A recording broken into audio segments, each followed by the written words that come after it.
afternoon, everybody. Sorry for the tap. Okay, we're going to go ahead and get started so that way we have enough time for question and answers. Hello, everyone. Welcome to Panel 5, TV Advertising, New Directions, or the Same Old Game. My name is Priscilla Peña Ovalle. I am the Acting Associate Director of the Cinema Studies Program at the University of Oregon. Welcome to this afternoon's panel. I will be moderating and presenting our speakers. They will be presenting for about 10 minutes each so that way we have time for question and answer at the end, and look forward to the conversation. First, we'll be hearing from Cynthia Meyers from the College of St. Vincent. She will be presenting Changing Industry Views of Audience Toleration of Commercials, Hulu versus Netflix.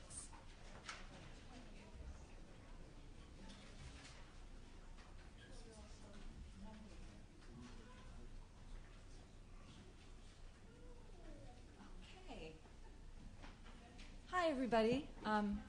Thank you for coming out today. We have a short amount of time to present, so I'm going to be skipping through a few things today.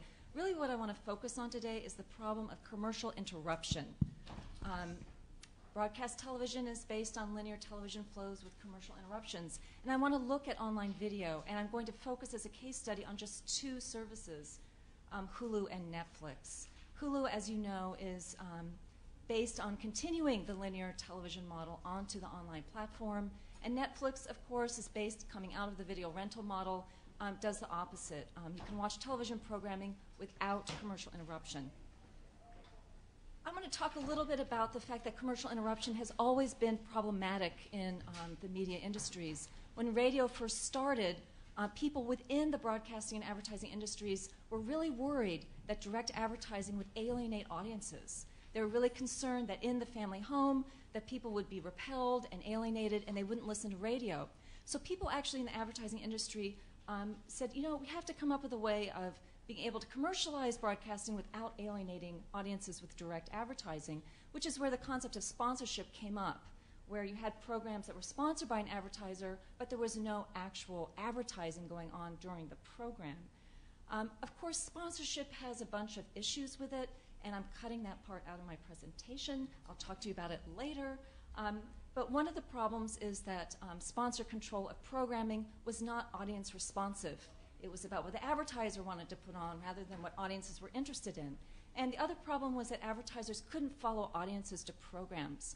So the magazine plan, which comes along in the late 50s and early 60s, is about splitting the program text from the advertising text to make the advertising more mobile, and to also be able, the advertisers could then follow the audiences where they wanted to go with the programs. Now, of course, with linear television, audiences had no choice except to actually sit through the commercial interruptions. And of course, the interruptions were structured, you know, in certain moments in the program text. As the cable industry comes along, they start off offering commercial-free programming for a subscription fee, but pretty soon they start offering commercials also once they realize that audiences will continue to subscribe to cable programming despite the commercial interruptions. Okay, so I hope I've set up this thing about how commercial interruptions has always been an issue. Advertisers are very aware that audiences want to avoid commercials, and so their strategies are all based on trying to keep audiences' attention despite this basic disinterest in watching commercials. Today, of course, digital media, we've been talking about this, audiences have far more ways of avoiding commercial interruptions than ever before. So what we have now, we have the linear television industry dealing with this problem, and there's going to be a couple of panels tomorrow talking about new advertising strategies and how they're trying to deal with this problem.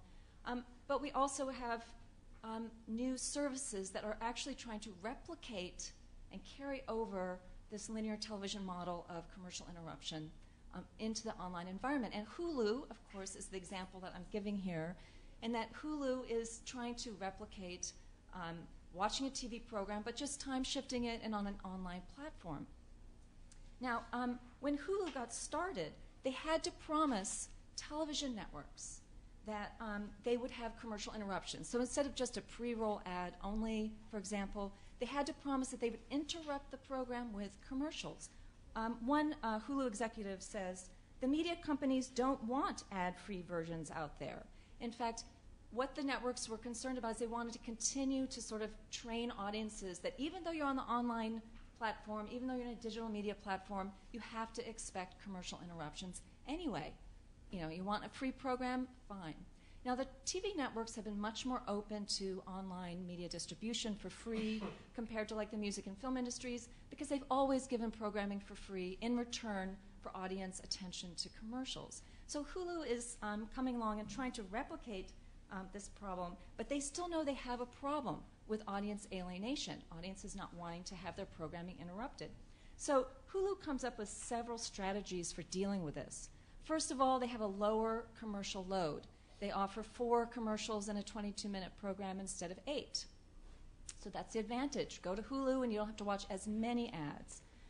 The second strategy they use is something called the ad swap, and you can see that up in the sort of top left there, where you can click on that pull-down menu and you can swap out your ad. You don't like that Sprint ad? That's fine. Watch an ad for McDonald's instead. So you can choose an ad. Another thing they do is they do an ad tailor program where they meter people's responses to the ad. And you can see over the right, it's, is this ad relevant to you? You can click yes or no on that. All of this data Hulu collects, and all of it they provide to the advertisers in an effort to create value for their online audiences. Look, pay higher CPMs for us, pay a higher price for our audiences because you're getting this kind of feedback from your audiences about your commercials. The next thing that they do is they have social television, social TV being social media. They've got a Facebook icon there. And not only can you interact with other people on Facebook about Hulu television programs, you can also do it about the ads. Okay, so Hulu is successful in ameliorating this audience alienation problem. Hulu says it is, and they say that they're very successful at it. In August 2011, there were 5.6 billion total online video ad views, and Hulu claimed that 996 million of them were theirs. So in other words, they are dominating this market of delivering online advertising to online viewers.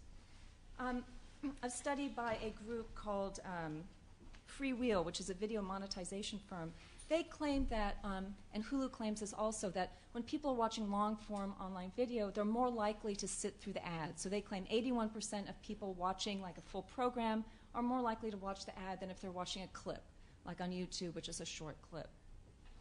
Now, advertisers spent only $2 billion on online advertising last year, but they spent $60 billion on television. So Hulu is trying to get into that television market. They're starting a new upfront, they call it the New Front, to compete directly with advertising with the television networks. They claim to have over 1,000 advertisers on Hulu, so they're really trying to push this idea that they are the sort of first mover for this problem of online advertising. Oh, there's the upfront. Okay.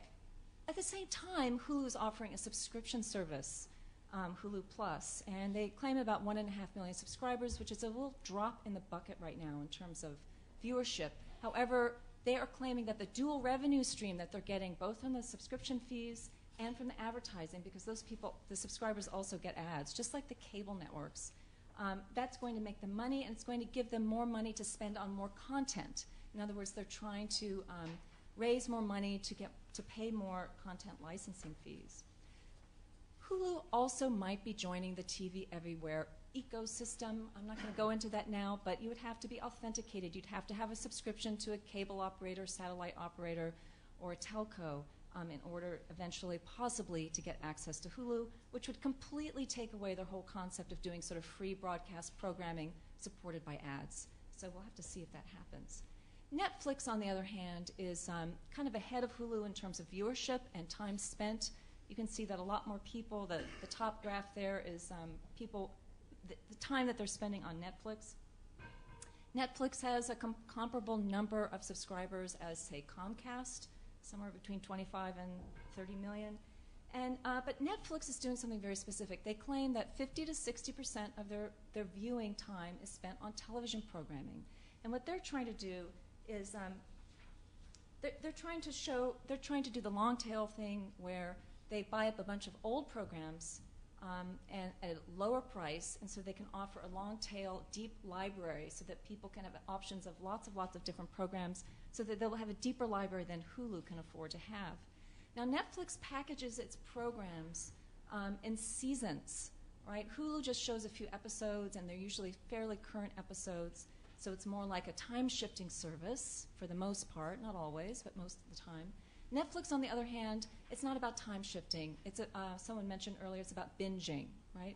So this, I think, actually raises an interesting question, which is when you have programs that were designed for commercial interruptions and then they're being absorbed as programs rather than as vehicles for commercials, I think that adds some interesting questions. Netflix is not going to add advertising to a streaming service, but I do want to point out that Netflix is dependent on ad-supported television as a pipeline for its programming, which means that they have to be very careful not to undermine the existing legacy television network model. So they don't want to buy current programming. They want to make sure that programming makes money out there with advertising first before it actually comes into the Netflix universe. So I'm out of time, and I would be happy to answer more questions later because I have more things, and I'm sure there's more to say about it, and I appreciate it. Thank you.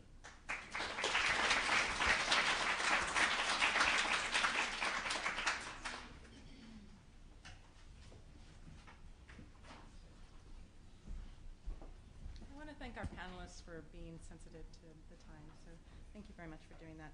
It's my pleasure now to introduce our second presenters. We have Gennadiy Chernov, who's coming to us from the University of Regina, and David Koranda from the University of Oregon.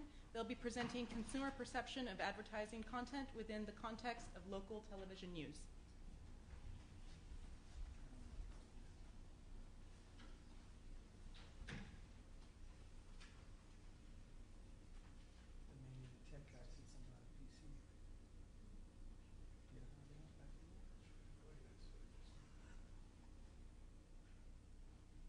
Now looking at people who are PC illiterate compared to using Macs.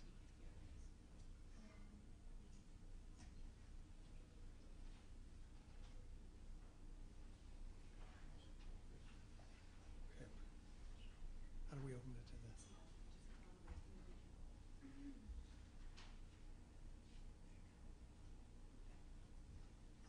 All right, very good. So I'm going to open this explaining how we started this. In 2006, toward the end of 2006, I was visiting the last TV station being constructed from scratch in Spokane, Washington. It was an NBC station, and they took me on a tour of the building that they were creating. And the building had a huge open rotunda in the middle of the building, and the upstairs balcony facing down there, it seemed like a very unusual structure to me. So I asked the general manager of the station why it was being constructed that way. It looked very different than most TV stations. The balcony was for the sales staff, and downstairs was for the news staff. And I said, why would you do that? That's very different than any other station I've ever been in. Normally, advertising is on one side of the building, news is on the other. And they said, this way we can facilitate communication between the two departments. So I thought something's up here, and I then talked to Jim Upshaw, my colleague at the time, who was a news broadcaster, and I was working in advertising. And we said, let's start researching this because we had a feeling that there was more news, more TV, local TV news being, I'm trying to use the right verbiage here, but more advertising being cloaked as news appearing on local television. And he and I then began a study, and we dragged Gennadiy into that. And then we'll bring you more to the present here. But we researched 34 different markets. And we supplied equipment to 34 different markets that were 3 different sizes, large, medium, and small markets. And the conclusion of that was we found that 97% of all newscasts in America in early news had at least one incident of advertising being cloaked as a news story. So then we continued it further, and we did some interviews, et cetera, and Gennadiy will bring you up more to the present to go through this. So we found that, and we decided to see why it's happening. And well, probably there's something wrong on the news directors. They might yield to pressures and things like that. And we started to talk with them. So the first stage, as David mentioned, was quantitative research. And then we switched to the more qualitative stage. We started to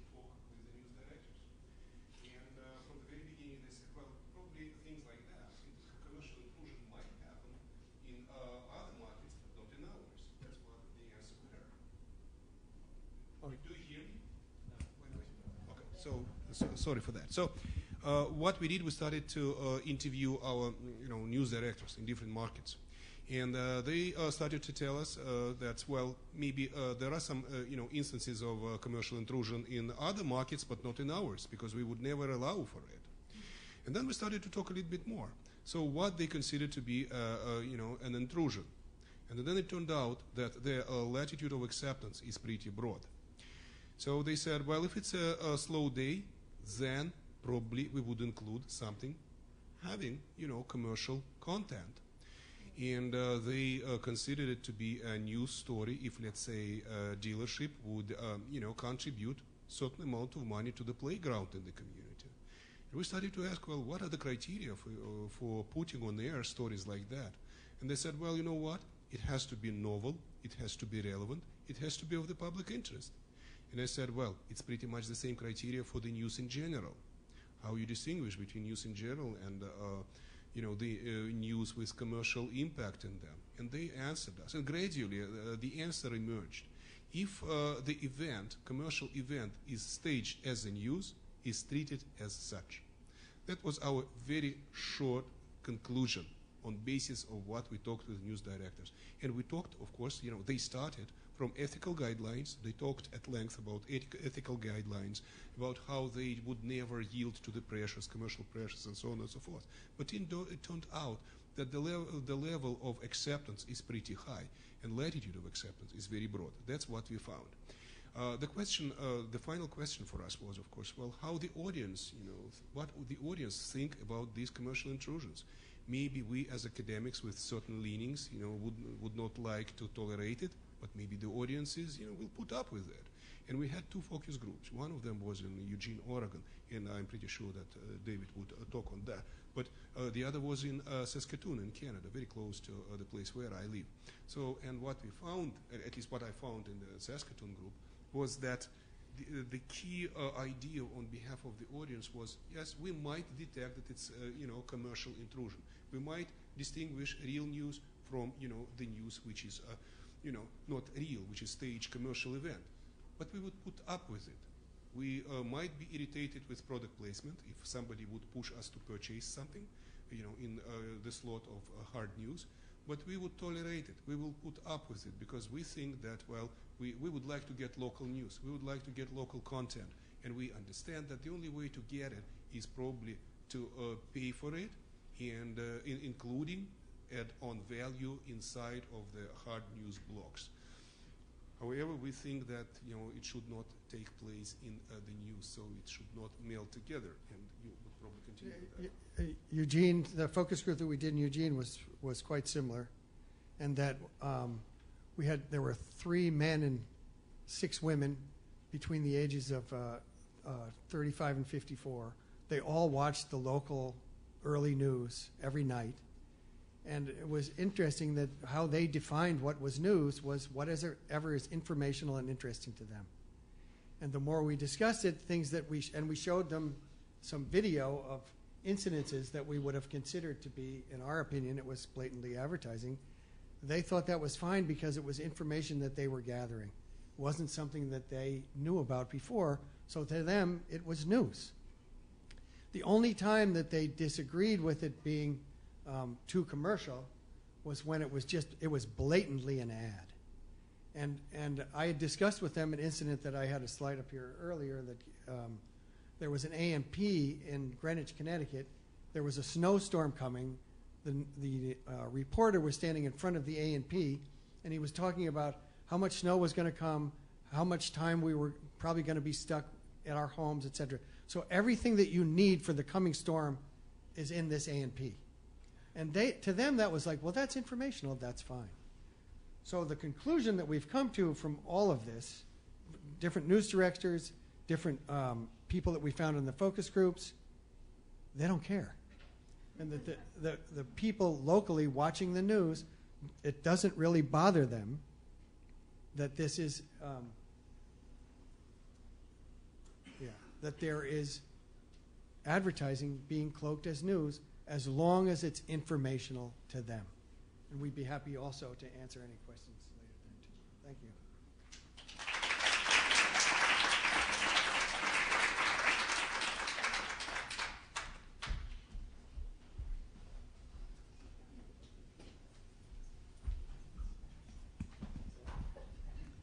next we have Allison Nettnin, who's joining us from Allegheny College. She'll be presenting Gleeking Out, New Directions in Television Branding.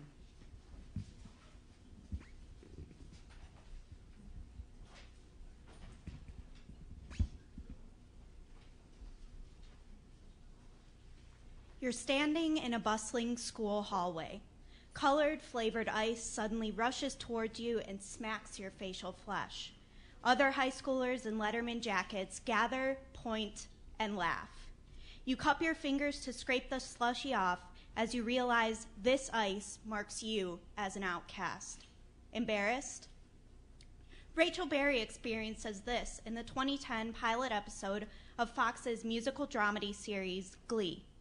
While clearly a constructed misfit, along with her fellow Glee Club members, Rachel and the rest of the New Directions gang sing their way into our hearts episode after episode, and thus recode the social and cultural meanings of misfit. In turn, Glee presents itself as a progressive show that promises to include and celebrate all of us. This paper argues that despite its seeming progressive values, Glee is at the forefront of what interactive television looks like presently. The show is indicative of a new wave of post-network television where carefully managed interactive consumption across a well-organized array of media platforms facilitates the thread of one common theme to foster an intense emotional connection between television brand and fan. In the case of Glee, this core brand idea is the glorification of the misfit. The Glee brand clearly capitalizes on what Henry Jenkins terms effective economics. He argues that a successful marketing plan for television shows in the interactive era involves multiple means through which the fan consumer comes into contact with the brand. For example, the Glee fan interacts with the brand through Wii karaoke games, fan competitions, iTunes singles, CDs, concerts, 3D movies, spin-off series, and clothing. These constant interactions generate emotional capital, transforming viewers into invested, loyal fans of the Glee brand. Here, I argue that the Glee brand capitalizes on audience affect in new ways by continually redefining the misfit with positive connotations. To be sure, this brand idea is tied up in the white liberal ideologies of inclusion. The show heavily features racial, sexual, and social minorities, which extends into other facets of the larger Glee brand.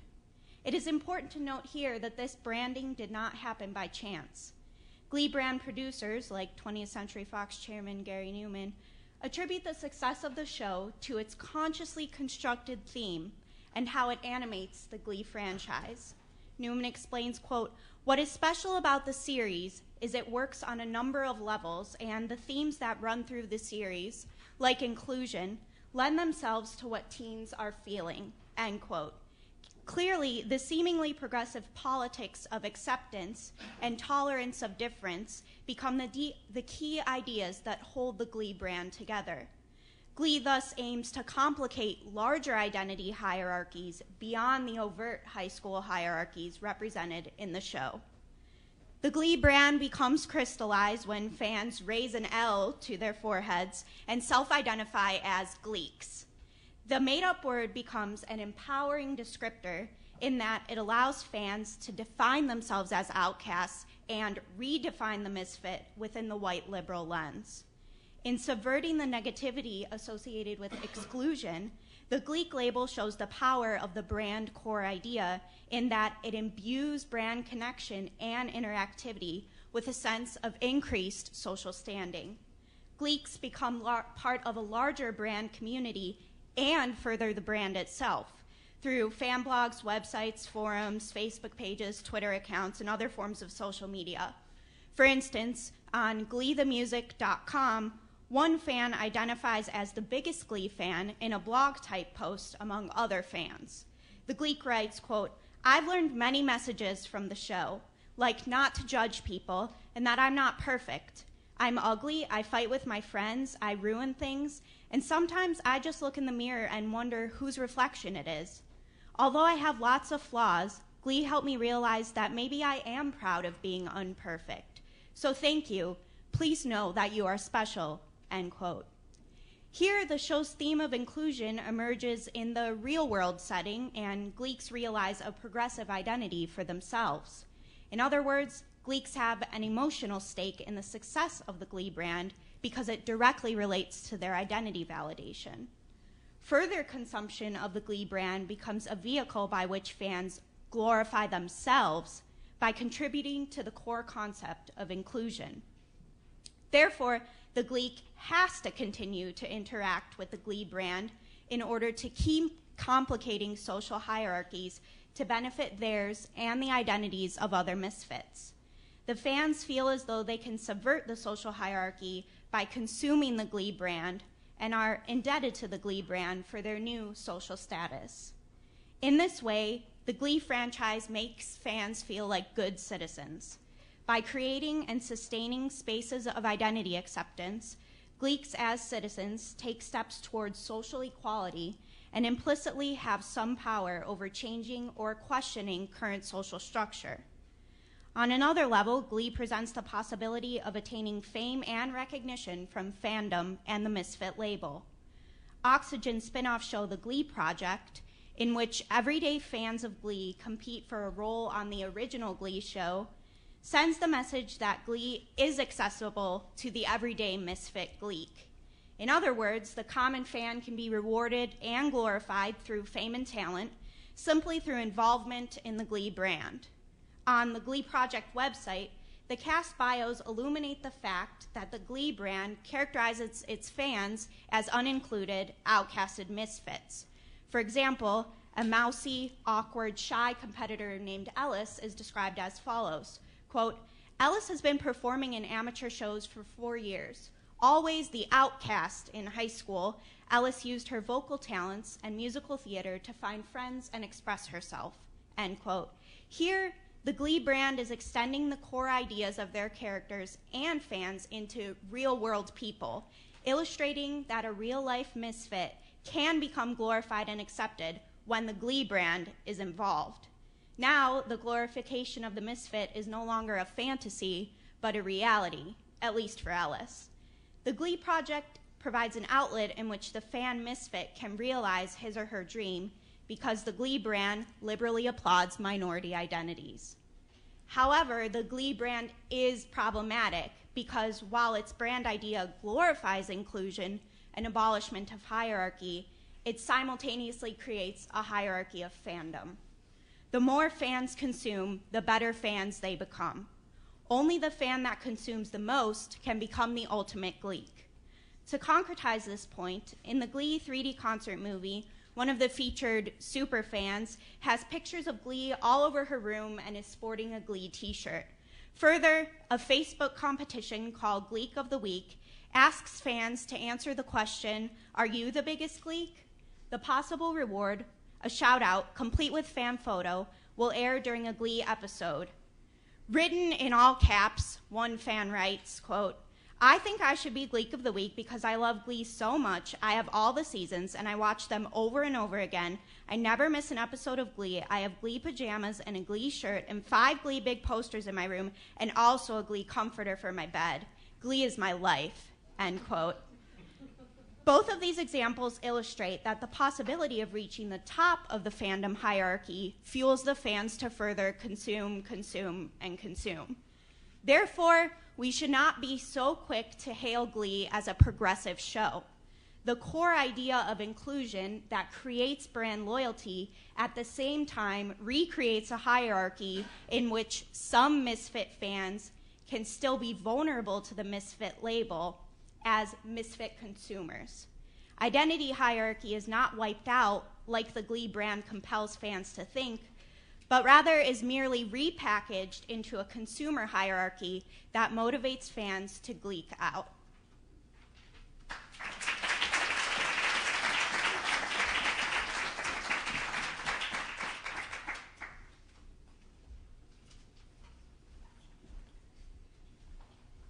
Next up, we have Harshagun Godlove, who's presenting from the University of Oregon, Kelty Logan from the University, and representing Kelty Logan from the University of Colorado, and Laura Bright from Texas Christian University. So he will be embodying all three. And he will be presenting just how valuable is television advertising compared to advertising on social media in the minds of consumers. Thank you, Priscilla.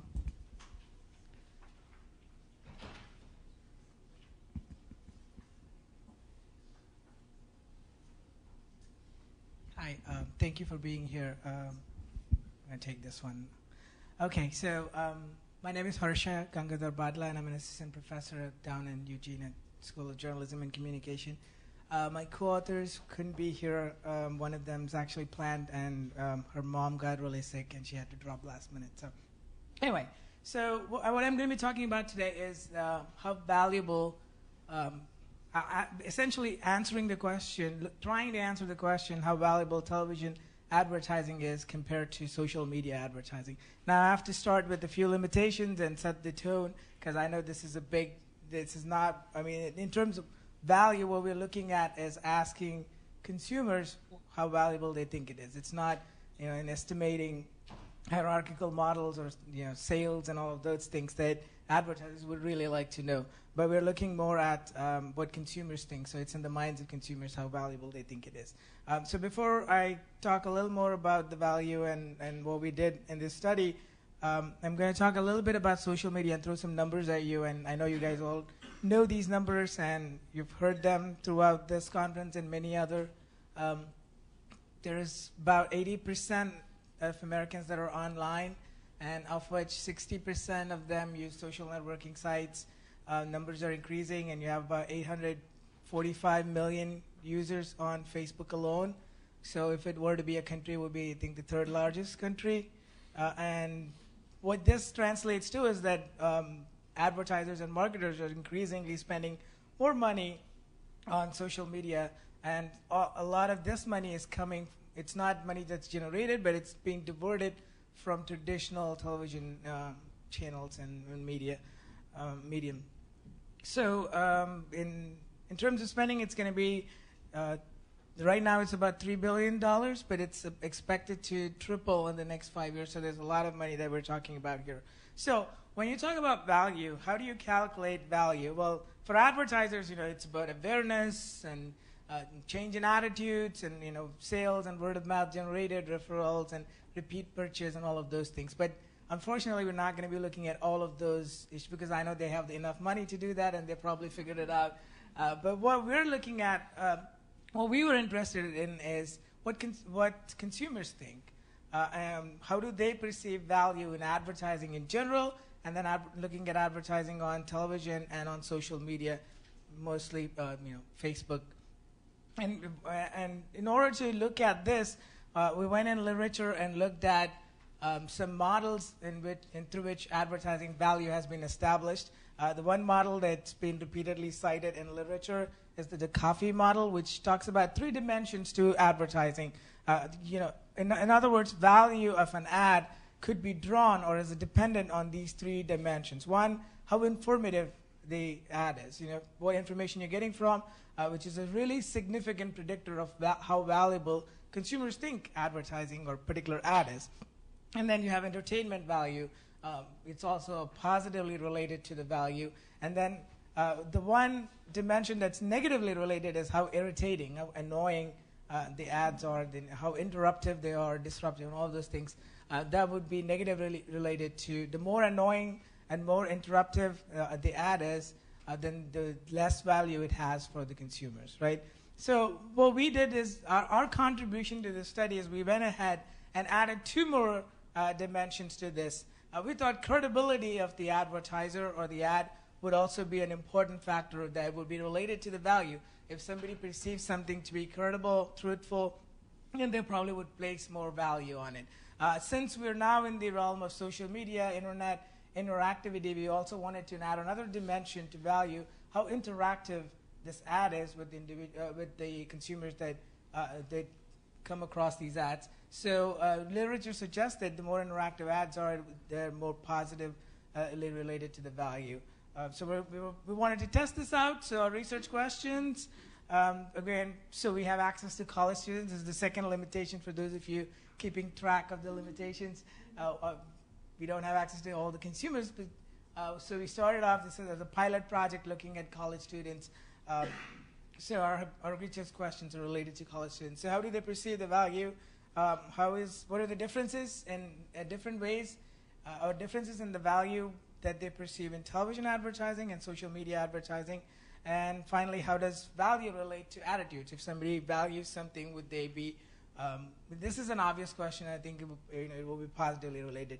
So, okay.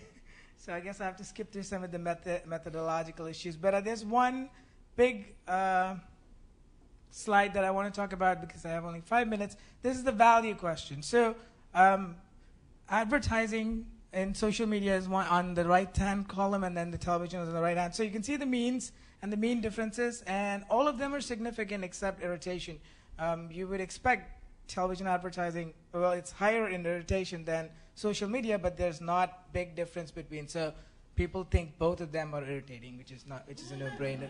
But the surprising thing to me is that the value of advertising is a lot higher in television than in social media. Now, again, I said I was talking to college students, so you would expect, that they spend a lot of time on social media, that they would love social media advertising, but it still turns out that they still value television advertising more than. So I'm guessing that if you did this on a large scale and looked at consumers in general, it would be a similar findings in terms of liking as well. So the conclusion here is that television advertising rated higher than social media advertising in the minds of college students on entertainment value, information value, and credibility. So they thought traditional TV advertising was obviously more entertaining, which is as expected. It had more information value for them, which is kind of surprising. And it also had more credibility. I guess it comes with the legacy of the medium itself, right? So the McLuhan medium is the message sort of thing. But the only thing social media rated higher was the interactive. So that was, again, expected. But there were no differences in irritation. And lastly, the last slide that I have up here is some implications, what this means. Well, first of all, TV is still the boss when it comes to value in terms of consumers' minds. So that's why majority of the money spent on advertising is spent on television advertising. And that's in order to stay that way, TV has to probably get more social, interactive, and whatever it is that it takes that other panels have been talking about. So in order to win the battle for the living room, then that's one of the things that needs to do. And limitations in terms of college students and value from an audience perspective. And obviously we did an online survey, and we really defined advertising broadly. So those are some of the limitations of the study.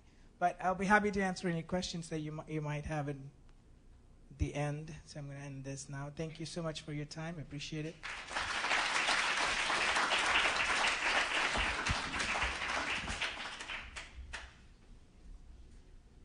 All right, our final presenter is Darcy West Morris, who's joining us from Georgia State University. She'll be presenting Why Addressable Means You're Too Accessible, the Future of Television Advertising.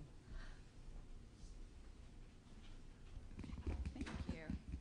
What an awesome panel. Ray's done really good.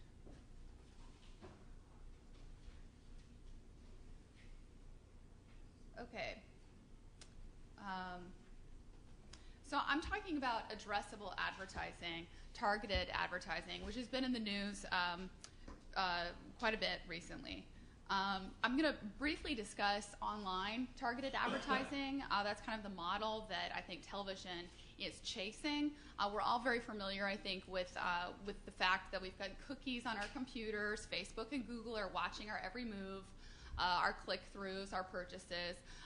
Those are deep packet inspection. That's what that's called.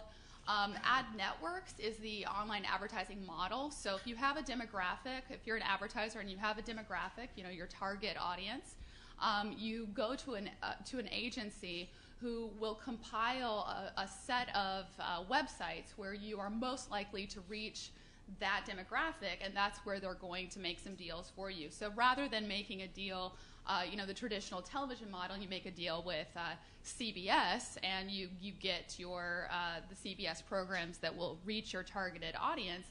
You're making a deal with various programs across the broad spectrum, right? So that's ad networks.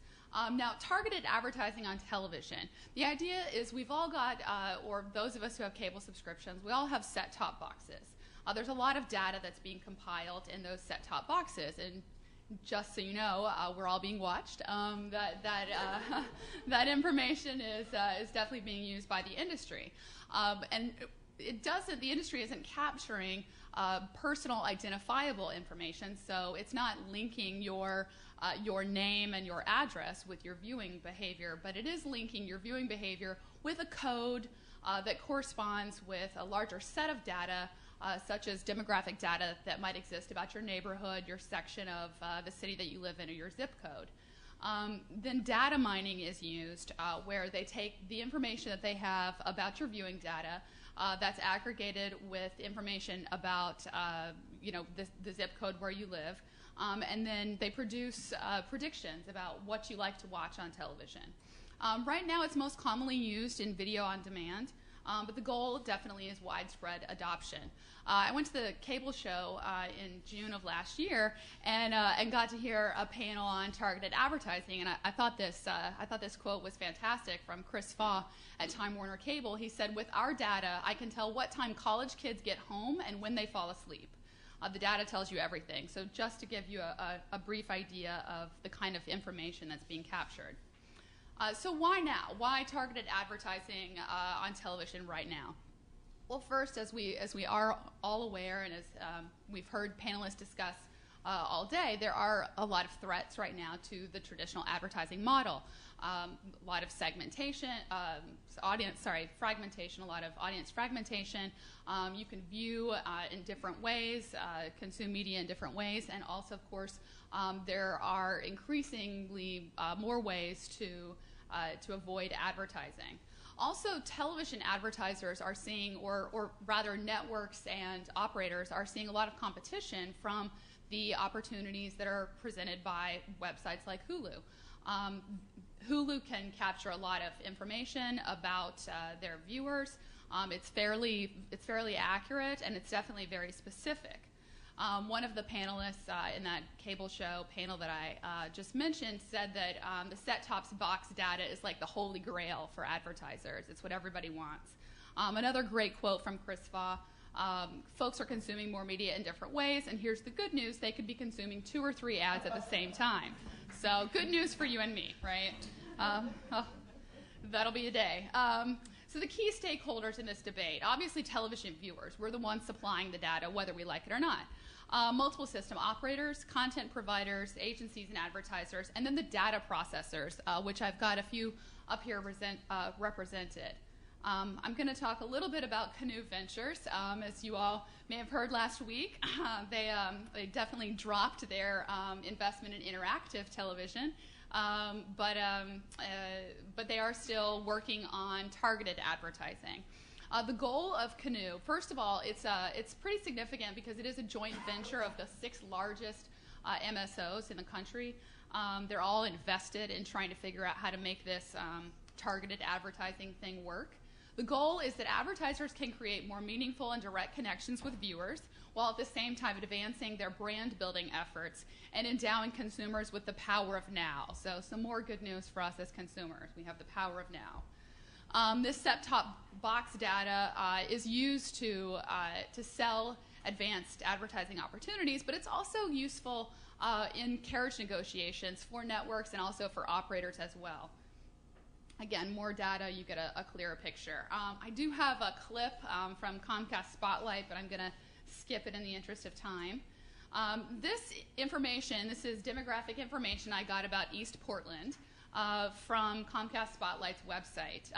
And what Comcast Spotlight is promising is they are offering advertisers the opportunity to target demographics like these via zip codes, and they've divided cities into segments. So if you want, if these demographics are interesting to you as an advertiser, you can air a different ad in East Portland than you might air in Eugene or, I don't know Portland well, so substitute another area in Portland. So the challenges for the industry. Well, first of all, the biggest hurdle is the fact that all of the MSOs use different set-top boxes. So they've got different technology, they have different systems for processing the data, different systems for getting the data. And so unification is really the next step. And that's what Canoe Ventures is really working on, trying to find a standard, set standards for all of the MSOs to start using so that everybody has the opportunity for this exciting advanced advertising. Also, they need to train advertisers and agencies. So it's not enough to just say, hey guys, guess what? You can start selling advanced advertising. They have to explain to clients what that exactly means, what the opportunities are, and they also have to explain to ad agencies how to sell that. And then there are, of course, issues with accuracy and measurement. There was something being passed around a few weeks ago on Facebook about you can go to a certain website and it will tell you the data that Google has been collecting on you. And Google gives you a list of what your interests are, and then they guess, what your demographic is. I did that with my students, and they had a lot of fun. Some of my male students realized that Google thought they were 14-year-old girls. So there are definitely issues with accuracy, and again with measurement, because they need to find standards. Right, and of course there are privacy concerns. Shocking, I know. Consumers and consumer rights advocates are definitely concerned and invested in this debate, but also MSOs don't want to lose subscribers. They don't want to alienate subscribers. So the privacy implications for consumers. Well, first of all, TiVo is very active in employing this advanced advertising, and they're good about being in communication with their consumers by giving them options. You can opt in, you can say, yes, I am Darcy West Morris, this is my age, this is my income, this is where I live, these are the shows I like to watch. Or you can opt out and say, no, creepy TiVo, stop following me. Or you can opt neutral, which again takes away that identifiable information, but it's still allowing the industry to track your viewing habits. Another concern, of course, is the level of trust that the subscriber has in the content provider. So how much do I really trust that TiVo is really going to pay attention to my opt-out or opt-in preferences? Next, the cost-benefit calculation. A lot of people, they're finding in doing research, for one, consumers actually appreciate and enjoy seeing ads that are more relevant to them. They see this cost-benefit calculation. Well, we're giving away so much of our private information on Facebook and on Google. So, if I'm seeing more relevant ads or getting more relevant coupons, very similar to like a frequent flyer program, people see, well, there's some benefit in participating in this. Again, accuracy of profile. 1 minute, okay. The Consumer Bill of Rights, you can check that out. So this is my last slide. These are additional areas of concern. Of course, we're living in a surveillance culture. So as scholars, we understand the cultural and theoretical implications of that. And certainly it's something that needs to be evaluated further in the lens of targeted advertising. Also, there's a need for transparency. We really need to find out what our MSOs are they using our set-top box data? How are they using it? We need more policies for that. Also, the cultural implications of separating people into certain groups and how people might feel about that. How my students perhaps felt about, learning that as a 20-year-old male, Google thought he was a 14-year-old girl. There are definite cultural ramifications. And then, of course, how is this going to alter television content? We already are seeing certain groups are privileged over others in terms of advertisers and networks. So how will giving them more information about us impact the content that we see? Thank you.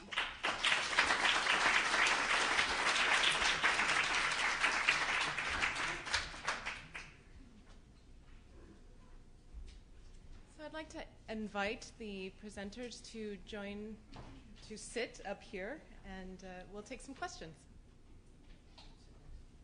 And so this is being webcast. I'm wondering if maybe we can employ the second mic for anybody that has questions.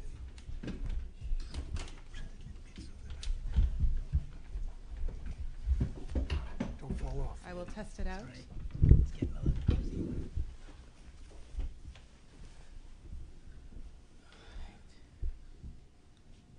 Is this on?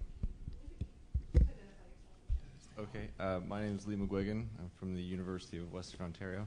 I want to comment on Darcy's presentation there. I've been studying canoe for the last 2 years, so I know how your heart probably sunk when you read last Wednesday they fired half their workforce. But since you got on the table, I'm going to talk about it. It was brought up in the plenary this morning, and people talked about how it crashed and burned. I think we should ignore that as the alarmist impulse that is the same thing that has us talking about television being dead every year. They equipped 80 million set-top boxes with the standard to do addressable advertising, to do T-commerce, all that stuff. They've built in the technical and administrative infrastructure for this at a national level, so I think you're right to continue focusing on it. I just wanted to add to what you talked about with the privacy implications and how people are willing to sacrifice some privacy in exchange for the relevancy of these offers. I think we should be very skeptical of that sort of calculus to think that consumers actually employ that rationality and that they understand it. You mentioned Joseph Turow, and he's done national studies that demonstrate that a vast majority of consumers, quote, have no idea how information flows work on the internet. So, and this connects to another one of the presentations about how people perceive advertisements in news content, thinking that they don't really mind it. I think we should be skeptical of trusting that too, that this sort of myth of consumer sovereignty and the rational calculus, homo economist, all this economic behavioral stuff. So I just wanted to comment on that since we had it on the table. Yeah, thank you. And you're exactly right about canoe. I mean, you know, all of the articles in the trade press last week, or I think it was a week and a half ago maybe, were saying, oh, Canoe Ventures is dead, you know, it's a giant failure. Really, you know, all they've learned was that we're not ready for interactive advertising, but they haven't totally given up on it, and certainly the industry hasn't. And they are refocusing on addressable advertising, so so I think that what they're doing is still very important and interesting. And to your second point, you're exactly right. A lot of consumers, you know, we've learned just in the recent weeks with new Facebook privacy rollouts, Google this week, you know, tracking people. Consumers don't really understand. And when you talk to, or I've found, at least anecdotally, when I talk to just an average consumer, you know, a friend, family member, about the set-top box data, they have no idea that that by having a DirecTV subscription, that they're volunteering that information. So you're right. We definitely need to be skeptical of those studies and who's you know, making those studies, conducting those studies. And Joseph Turow has done extensive work on that and talked about how consumers really do find this kind of stuff creepy. I think he's used that term a few times, and I think we can all agree that there are some creepy things about it, right? Lastly, I'd just say that using TiVo is a great example because it represents a technology that didn't exist when the policy was written on this stuff. The cable legislation is like woefully out of date. Privacy information goes back like 20 years when it was written. It was amended in the 90s, but it doesn't even cover direct broadcast satellite. So, I mean, it's a Wild West. Yeah, even our, you know, the privacy legislation that we have on the internet is also super outdated. The reason that internet websites are able to track us is because there's this agreement that that as long as one of the two parties involved is, you know, gives consent to sharing this information, then it's okay. So obviously the website is going to consent to sharing your information with itself and with other websites. So, yeah, the legislation definitely needs to catch up.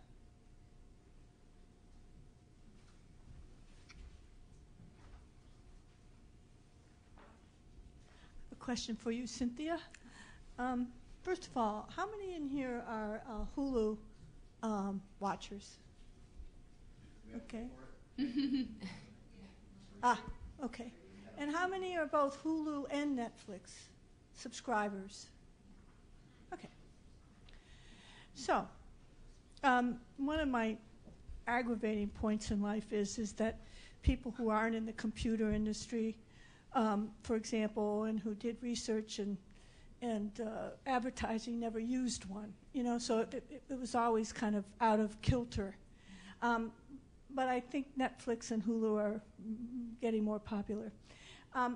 So my question is it the intent, do you have any idea if Hulu intends to serve up advertisements to me that have only proven to be relevant? Talking about their ad tailoring program?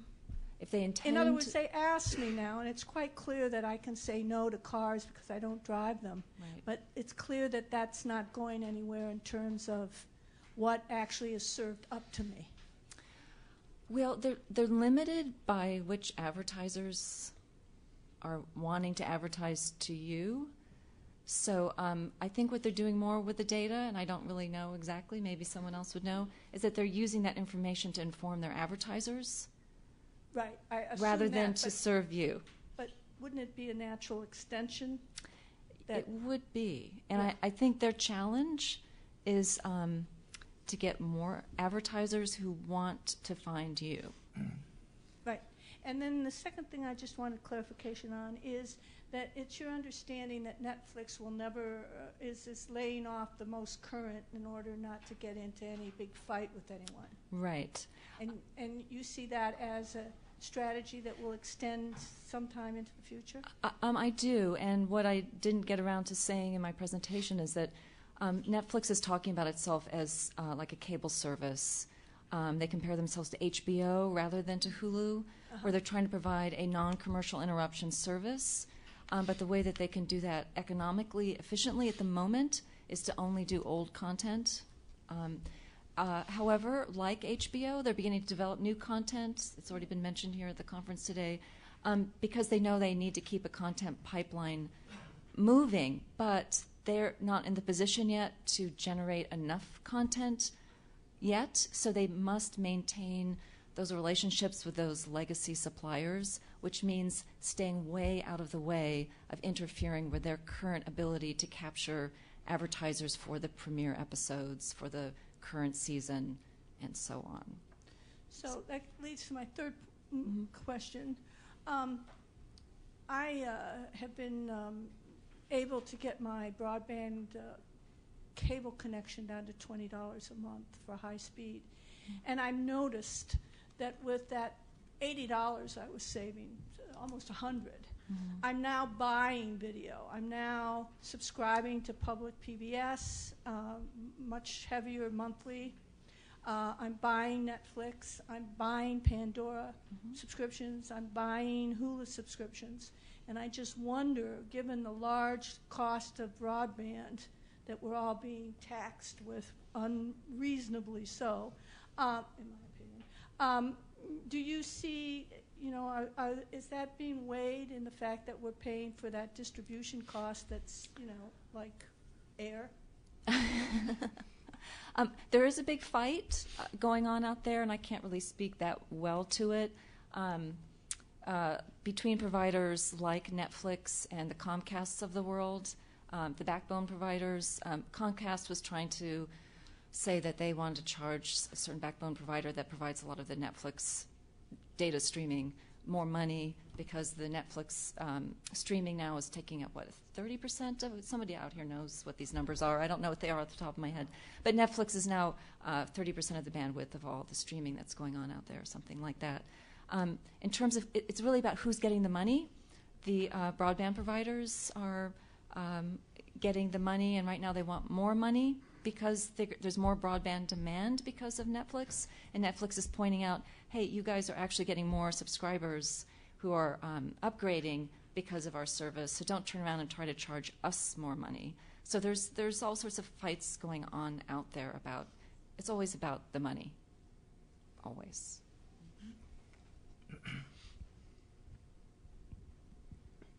I have two questions for Allison. Have you come across any sales figures versus the number of viewers, sales figures of products versus the number of figures?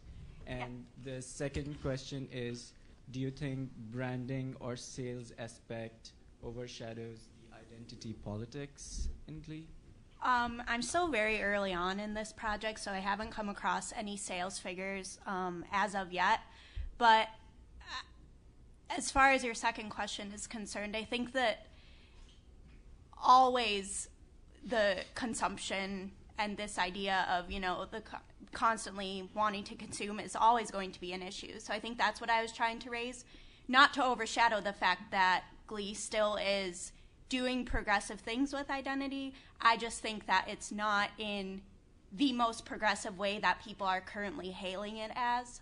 So I think the most important thing is kind of just to take a step back and remember that we do have this huge consumer issue that's sort of motivating how we work through identity within Glee and within larger television overall.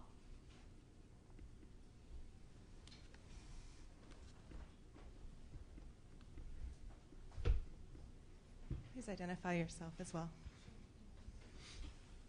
My name's Edie Spencer. I'm from Beaverton, Oregon.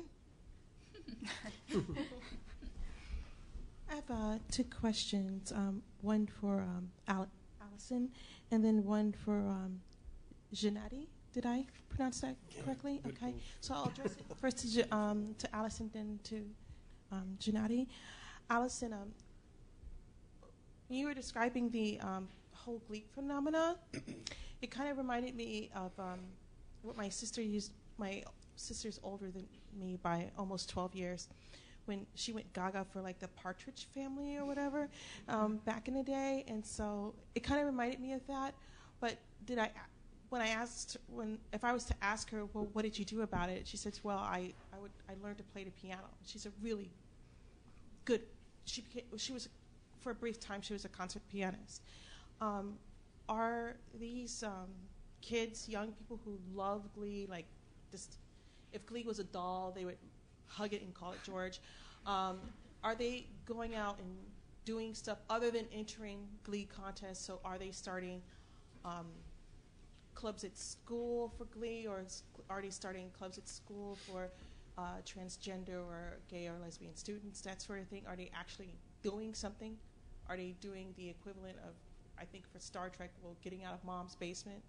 And for Gennadiy, when you're looking at these different special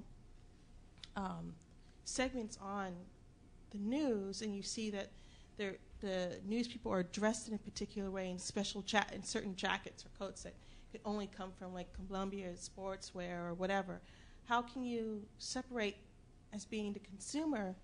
Okay, is this really news I can use, or is this news made to make me feel very inadequate, and so I have to buy Columbia Sportswear jacket? Or how would you tell an average consumer like myself how to differentiate between the two? I'll try to, but I guess the first question was there. Okay. I know I heard from someone that in the areas surrounding here and the schools here, there are clubs related to Glee.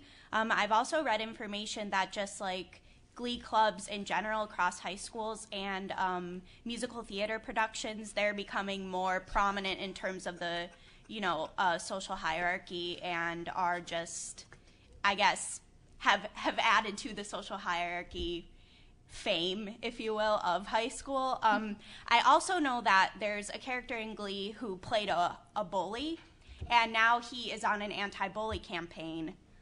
So there's also that aspect of how these characters transform themselves back into actors and then go out and are doing things publicly to make a difference. Well, if I correctly got the question, so it seems like there are 2 layers for us cognitively to understand certain things which are going on TV. And one of them is just very explicit. We see things, and it seems like it's information. That's the way how it's very often framed. Certain, you mentioned certain consumer products, right? And they might be part of the scene, and they might be just in the forefront or in the background. And the first thing, of course, for advertisers is to inform about existence of certain things. But of course, there is an undercurrent here. It's like creating a sort of a need. What we see now in terms of television, it's creation of new needs which we probably don't need, basically, or we never thought about that. And in a certain sense, it's also persuading and swaying people to do certain things. Information leading to certain consumer behavior. And you're right that, but I think that there are 2 motives here. They work together. The first thing is we just realize that the certain products exist, and then we are nearly forced to either purchase them or at least to follow, the trends and so on and so forth. And we are involved in this, consumer, the sea of consumerism through these means. And there are two motives here, and advertisers are very often very successful in, triggering these processes. One of them is information, and then getting people just to like it or to want it or to have it as a socially desirable thing. We could talk about it all day, that very question. It's implicit versus explicit knowledge to some extent, and it's a very complicated issue as far as do you have to block out every brand name from the newscaster wearing it? Pixelated or what? What's that? So would it need to be pixelated, or should it be pixelated? Or? And that's the issue, and in some of these cases, and the most egregious markets turned out to be the smallest ones that we researched, because they need the equipment. They didn't have the money, so they're willing to take so-and-so's jacket and make sure that it's shown. So it became another issue as far as market size and the money that the stations needed.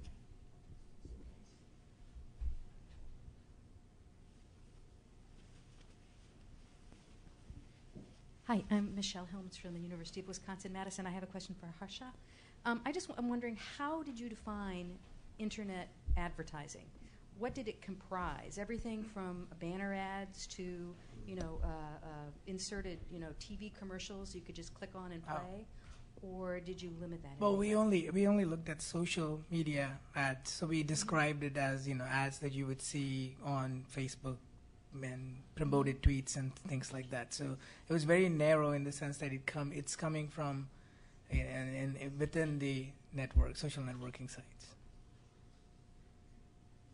Okay, thank you. This question is for Gennadiy and David. Do you foresee in the future any time where these newscasts will have to be accountable for a monetary value of what they are exhibiting? Ever in the future? Is that?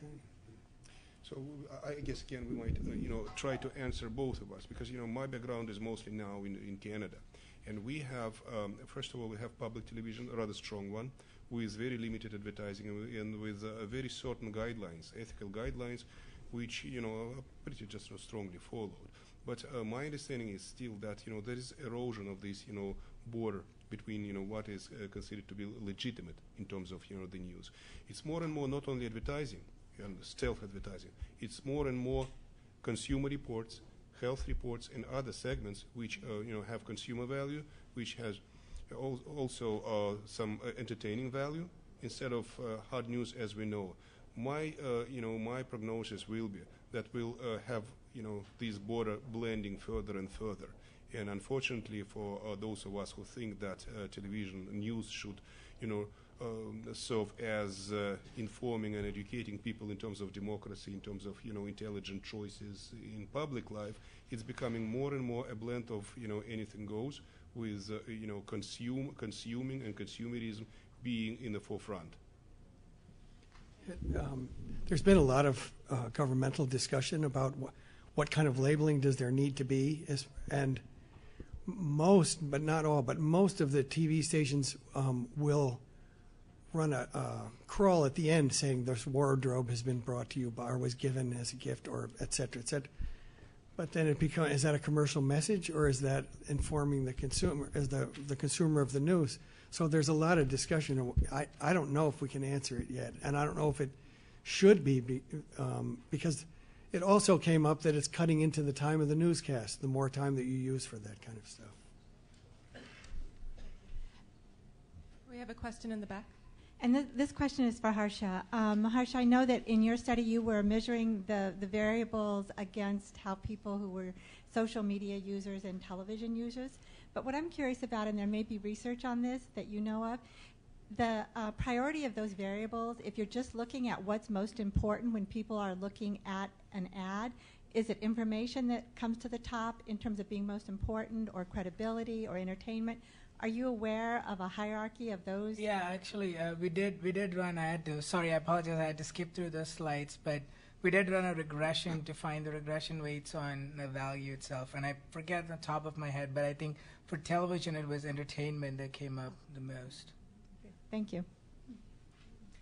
Just to follow up on that, one thing that I would guess is the issue about entertainment is this move of advertising or commercial entertainment, television commercials being entertainment themselves.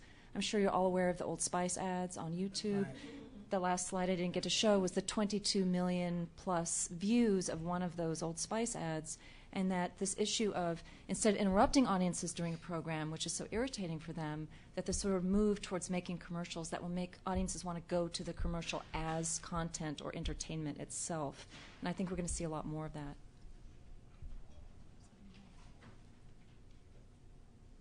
We have a few minutes left if anybody has a remaining question. I wanted to say something about the question that was first raised about privacy and how important it is. And it's the second question that was asked is how can Hulu make those commercials relevant to me? So here we see two sides of the issue, right? So if you want something to be relevant to you and appealing to you, then you have to have the data and access to the data to do that. So it's a double-edged sword. I mean, as a consumer, we want things to be convenient. We want things to come to us.